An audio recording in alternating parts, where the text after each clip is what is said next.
সম্মানিত দর্শক শ্রোতা, দেশ এবং দেশের বাইরে থেকে আপনারা যারা সংযুক্ত আছেন, আমাদের ভিডিও দেখছেন এবং শুনছেন, সবাইকে আন্তরিক প্রীতি ও শুভেচ্ছা জানিয়ে শুরু করছি আজকের প্রতিবেদনে অংশ নেওয়া এই সুন্দর আপুটির জীবনের গল্প কথাগুলো আজকে তুলে ধরবো আপনাদের মাঝে। কেন এসেছে প্রতিবেদনে তার বিস্তারিত আলোচনা থাকছে।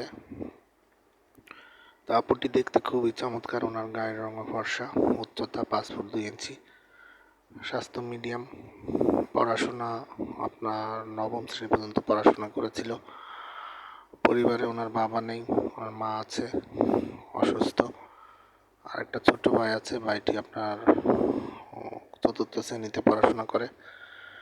তো উনি বর্তমানে একটি পোশাক কারখানায় আপনার কিউসি পোস্টে চাকরি করে। ওইখান থেকে যতটুকু স্যালারি পায় নিজের এবং পরিবারের খরচটা বহন করে। বর্তমানে নিজেদের বাড়িতে আছে।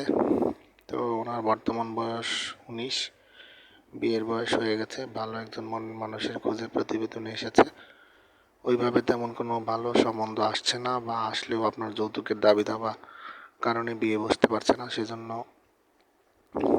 যারা প্রবাসী বা দেশি ভাই যারা আছেন, ওনার সার্বিক পরিস্থিতি জেনে শুনে ওনাকে জীবনসঙ্গী করতে চান, স্ক্রিনে দেওয়ার নাম্বার ওনার সাথে কথা বলে ওনার মুখ থেকেই নাম, ঠিকানা, ডিটেলস সব কিছু জেনে নিতে পারেন। আর আমাদের চ্যানেলকে সাপোর্ট করবেন, প্রত্যেকটি ভিডিওতে একটি করে লাইক, কমেন্ট, শেয়ার করবেন, পাশে থাকবেন সেই প্রত্যাশা নিয়ে বিদায় নিচ্ছি। ভালো থাকুন, সুস্থ থাকুন, স্বপ্নের ছোঁয়া চ্যানেলের সাথে থাকুন। আসসালামু আলাইকুম।